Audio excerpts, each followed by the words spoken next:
Grabe. Oh my God. Kanina pa basang-basa yung ano ko. Hindi. Kasi kanina pa ako nag-scroll dito sa TikTok dahil. Ay, dahil. Go.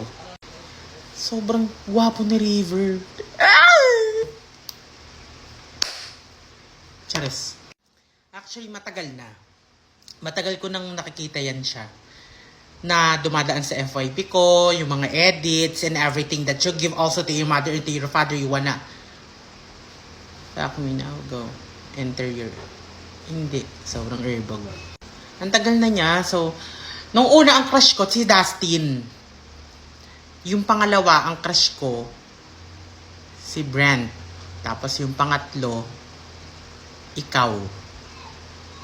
Hindi. Oh, ika. Go. Dahil pero nung habang tumatagal, si River River ba? River, di ba? Ang pogi day. Tapos parang laging gusto ko siyang nakasuot ng gray na pants. Charot! Hindi charot. Basta tapos hindi ko alam bakit kinikilig ako every time na mag-uusap sila ni Sneer. Parang mas gusto ko silang dalawa together and forever and ever. Sobrang OA. Tapos, alam mo yun, yung parang siya na yung ideal man. And ako yung ideal woman. Ay, sobrang OA mo. Basta parang for me, sobrang perfect niya. Na maging jowa, na maging kaibigan, na maging lahat.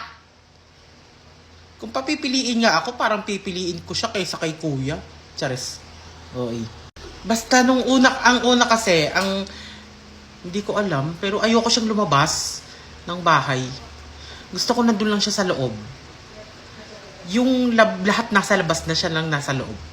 Tapos papasok ako doon, tapos hindi ka papayagan ng peoples. Para lahat.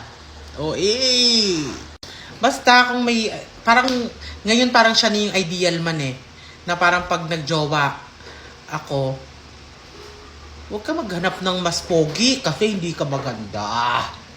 Hindi, parang lang naman, parang siya lang naman yung bet ko, preference. Hindi, basta kung bibigyan ako ng chance ni kuya, gusto kong maging ate. Tama na yung mga ka-OA yan. Puro ka ba? 80-80 ka ba? Go.